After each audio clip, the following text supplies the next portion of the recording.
Live from New Delhi, you're watching DD India Live, India's voice to the world. I'm Siddharth Bharadwaj. Coming up in the next 30 minutes. Australia and New Zealand welcome New Year 2026 with fireworks, gaiety and fervour.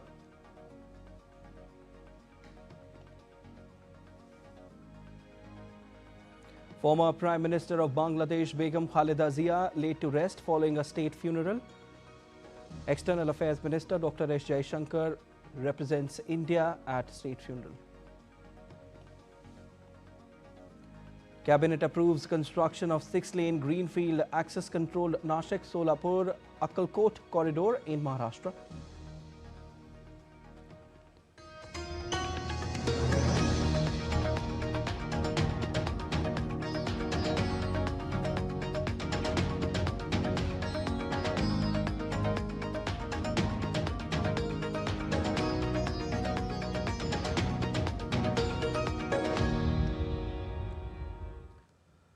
Sydney's New Year's Eve fireworks took centre stage as one of the world's most anticipated year-end spectacles, lighting up the Harbour Bridge, the Opera House and the city skyline to welcome the new year.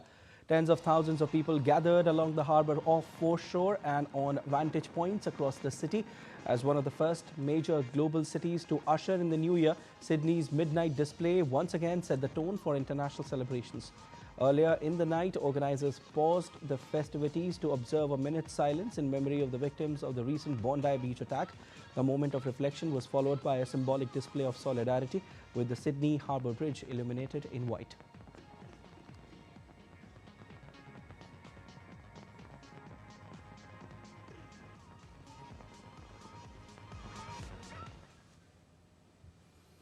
Auckland welcomed New Year 2026 with a downtown fireworks display launched from New Zealand's tallest structure, Sky Tower.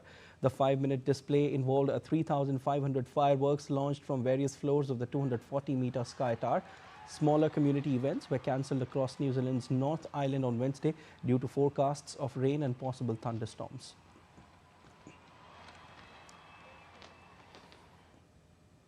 On the eve of New Year 2026, President Draupadi Murmu conveyed her heartfelt greetings and best wishes to citizens across the country and abroad. In her message, President Murmu said, and I quote, "On the joyous occasion of New Year, I extend my heartiest greetings and best wishes to all Indians in the country and abroad. The New Year symbolizes renewed energy and positive change. It is also an opportunity for self-reflection and fresh resolutions. On this occasion, let us further strengthen our commitment to the nation's development, social harmony and environmental protection. May the year 2026 bring peace, happiness and prosperity into our lives and infuse new energy to build a stronger and more prosperous India." Unquote.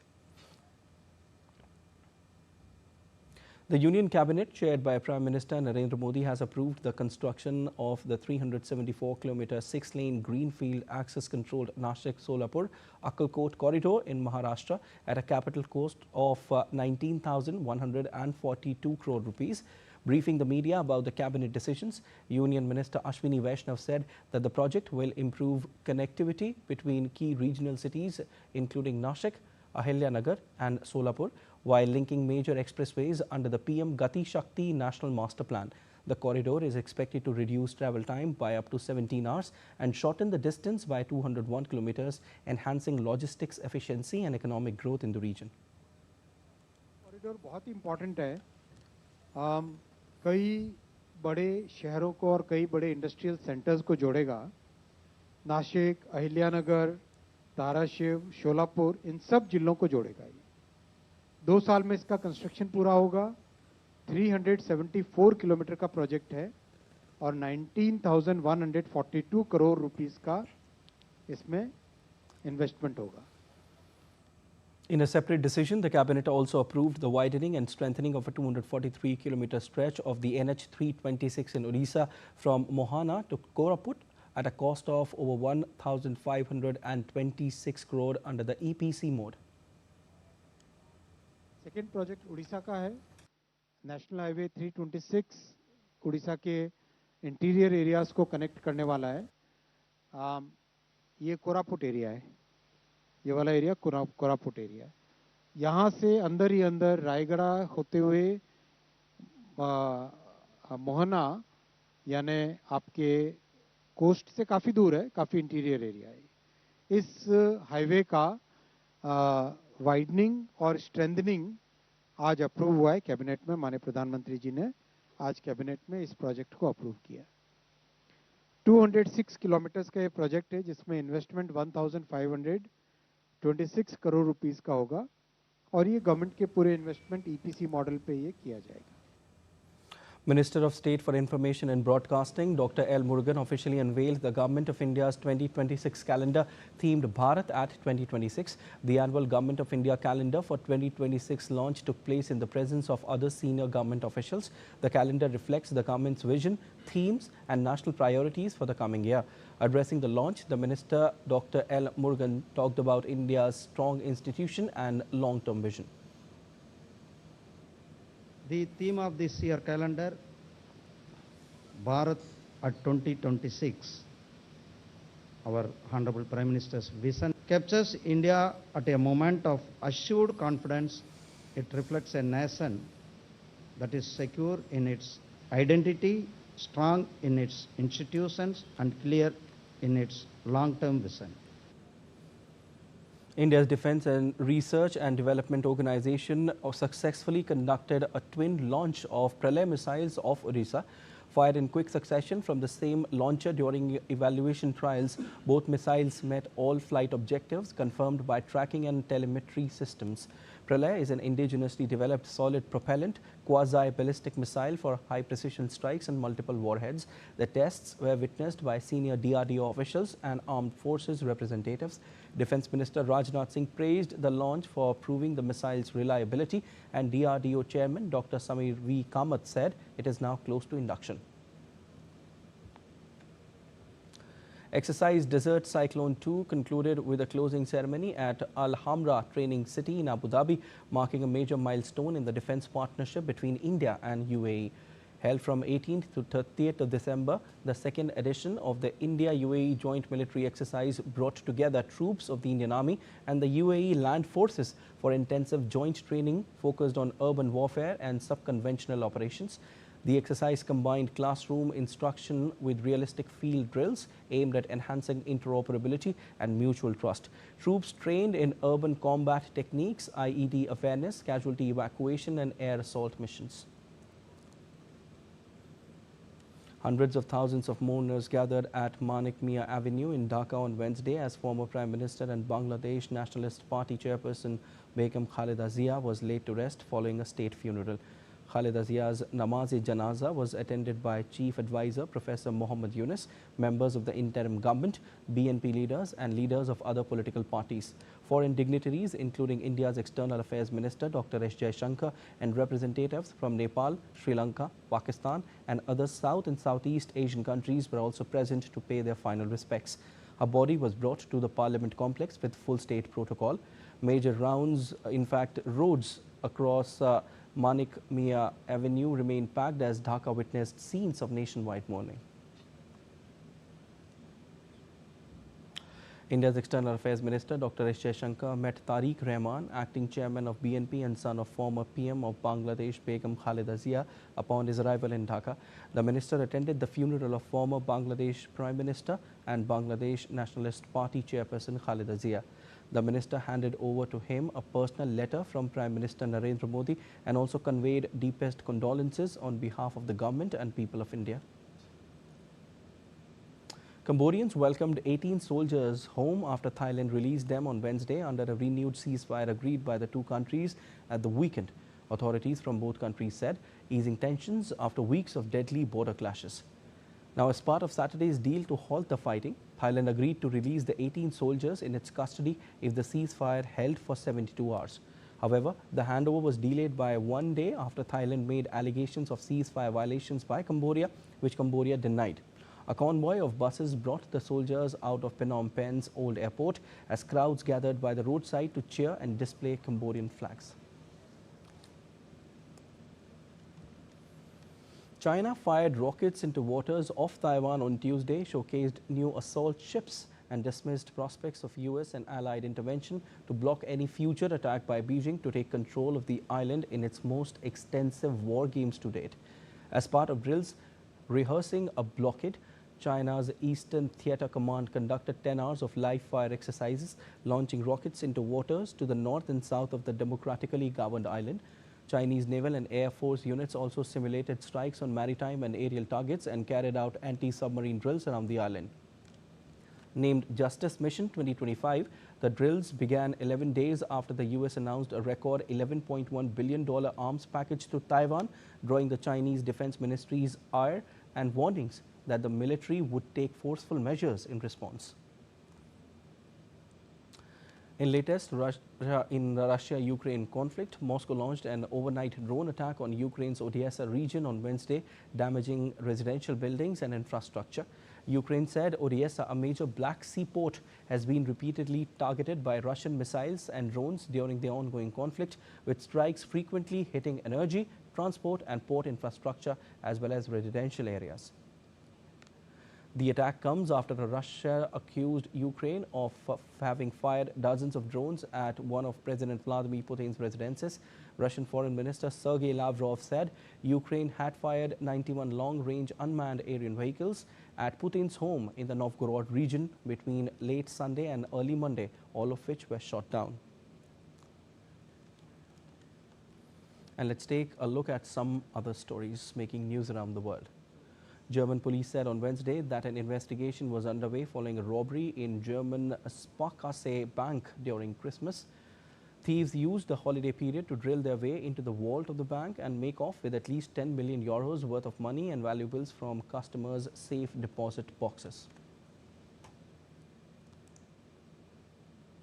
A day after technical failures suspended rail travel and left some passengers stuck on trains all night, order and normality returned to the busy St. Pancras International Station in the heart of London on Wednesday.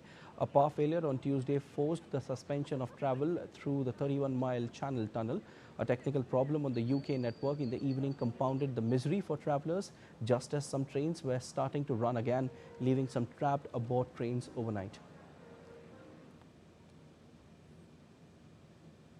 Heavy snowfall in Poland caused overnight tailbacks stretching as far as 20 kilometers on a motorway in Warsaw. While the situation left hundreds of people trapped in their cars in freezing conditions, Poland's State Meteorology Institute has issued a first-degree icing alert for north-central Poland through Wednesday. And still to come on this edition of DD India Live. New York City Mayor-elect Zohran Mamdani announces more top posts for his upcoming administration. And India has now boarded the Reform Express. Stay with us as we explore how the year 2025 contributed to India's journey toward its vision of Viksit Bharat 2047.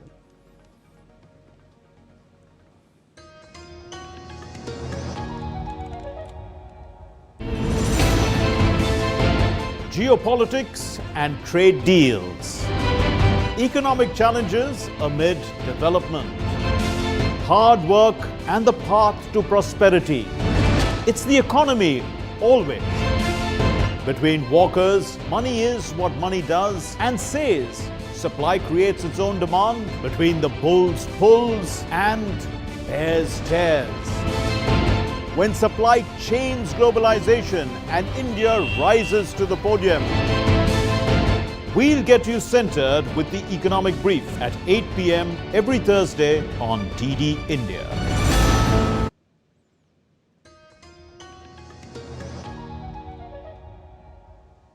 You're watching DD India Live. I'm Siddharth Bharadwaj. The Trump administration on Tuesday announced sanctions against Iran and Venezuela, targeting companies that have been involved in the production and sale of drones. The U.S. Treasury Department took aim at 10 individuals and entities based in Venezuela and Iran over issues including purchases of Iranian-designed drones. The administration is also sanctioning 3 Iran-based individuals in connection with efforts to acquire chemicals for ballistic missiles, as well as 2 companies and 3 people in Iran with connections to Iran's UAV and aerospace program. Among those impacted are Venezuelan company Empresa Aeronautica Nacional S.A. and its chair, Jose Jesus Urdaneta Gonzalez, which it said have acquired Iranian-designed UAVs.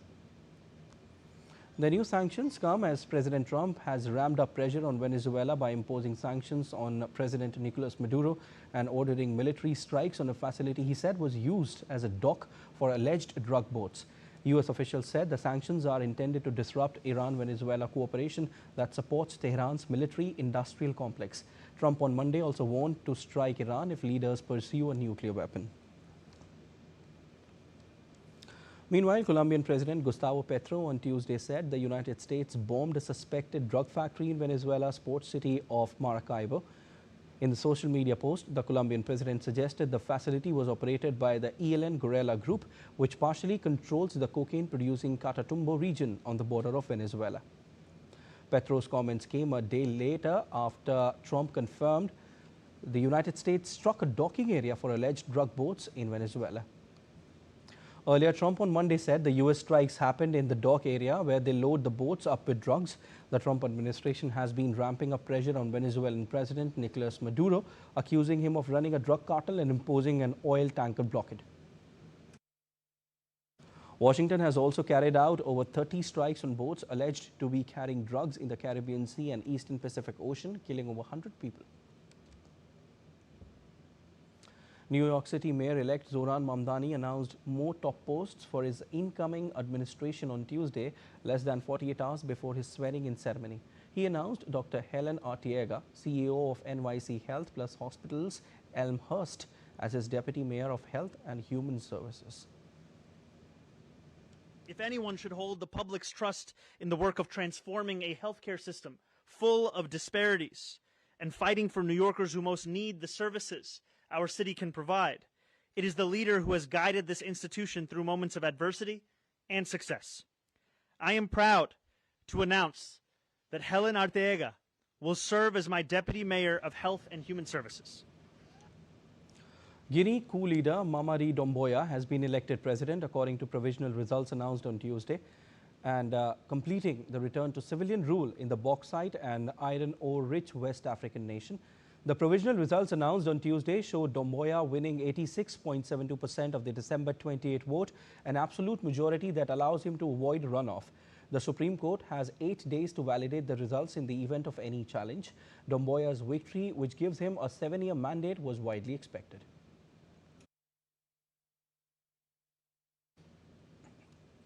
The United Arab Emirates pulling its remaining forces out of Yemen after Saudi Arabia backed a call for UAE forces to leave within 24 hours, deepening a crisis between the two Gulf powers and oil producers. Hours earlier, Saudi-led coalition forces had attacked the southern Yemeni port of Mukalla. The airstrike on what Riyadh said was a UAE-linked weapons shipment was the most significant escalation to date in a widening rift between the two Gulf monarchies. In Washington, the U.S. State Department said Secretary of State Marco Rubio spoke with the Saudi and UAE foreign ministers about tensions in Yemen and other issues affecting security in the Middle East. India made new strides in the world of science and technology in 2025, from advances in space and developing indigenous semiconductor ecosystem to becoming a hub of global investments in emerging tech such as AI. The next report takes a look at the India story in the domain of science and technology.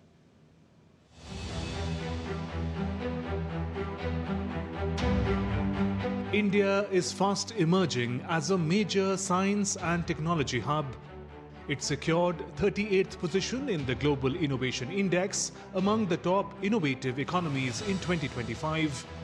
Driven by leadership in space, IT, AI and digital capabilities, massive pool of STEM talent, strong policy support and booming startup culture, the year witnessed many milestones in this domain. The year began with a historic achievement by ISRO. Space Docking Experiment or SpaceX mission's docking operation was successfully completed, marking India's entry into the elite group of nations capable of executing space docking operations, a critical capability for future advancements such as satellite servicing, space station operations and interplanetary exploration. Indian Air Force Group Captain Subhanshu Shukla made history as the pilot for Axiom Mission 4, becoming the first Indian to visit the International Space Station. He conducted pioneering experiments in microgravity on subjects such as muscle regeneration, algae, microbial growth, crop viability and others. It is a vital stepping stone towards India's own human spaceflight ambition, including the Gaganyaan and Bharatiya Antariksha Station. First Made in India 32-bit processor chip was presented to Prime Minister Narendra Modi during Semicon India 2025. It marked a milestone in India's semiconductor journey. India is rapidly building its semiconductor ecosystem via India Semiconductor Mission, focusing on design, fabrication and talent, positioning India as a global hub for electronics manufacturing and design. Bengaluru-based QPi AI announced the launch of one of India's most powerful quantum computers featuring 25 superconducting qubits. It integrates advanced quantum processors, next-generation quantum HPC software platforms, and AI-enhanced quantum solutions. With these milestones, QPi AI is driving deep science and deep tech innovation across life sciences, drug discovery, material sciences, mobility, logistics, sustainability, and climate action. Council of Scientific and Industrial Research developed indigenous technology to produce paracetamol, a widely used pain reliever and fever reducer. This innovation aims to make India self-reliant in paracetamol manufacturing, reducing dependence on imported ingredients, aligning with Prime Minister Modi's Atmanirbhar Bharat vision.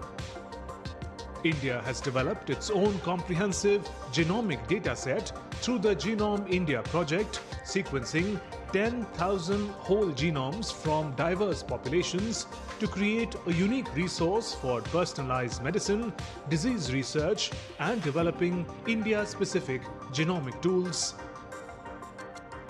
India's strides in AI and emerging tech is making it a hub of global interest and investments. Microsoft announced investment of $17.5 billion in India's cloud and AI infrastructure over about 4 years, describing it as its largest single investment in Asia. Amazon announced new investment of over $35 billion in India by 2030, focusing on AI, boosting exports, expanding logistics, and creating jobs to align with India's digital growth vision. Google will invest $15 billion to build an AI data hub in India. The year 2025 marked many milestones for India in the domain of science and tech. It will be interesting to see how the momentum is taken forward in the new year 2026.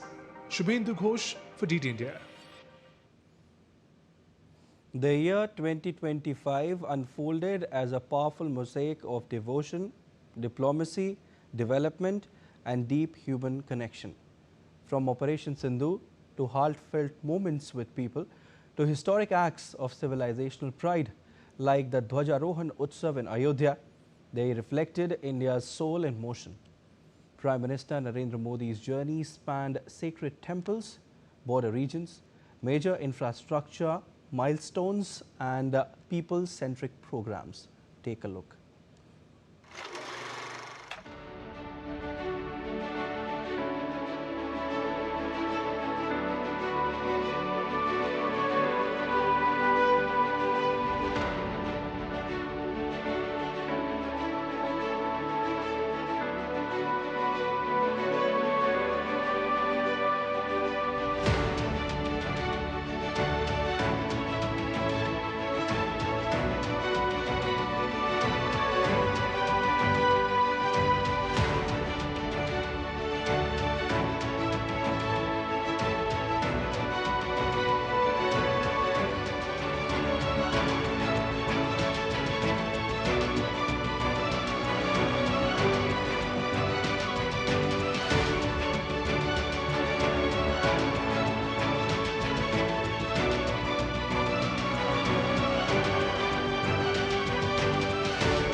That's all for this edition of DD India Live, but let us know your thoughts on the news of the day. For those on the go, you can get all the latest news and updates from India and across the world on DD India mobile app. The app is available on both Android and iOS platforms, and you can scan the QR code on the screen to download now. We'll be back with more news as it breaks here on DD India. I'm Prasar Bharati from all of us here in Delhi. Thanks for watching DD India Live.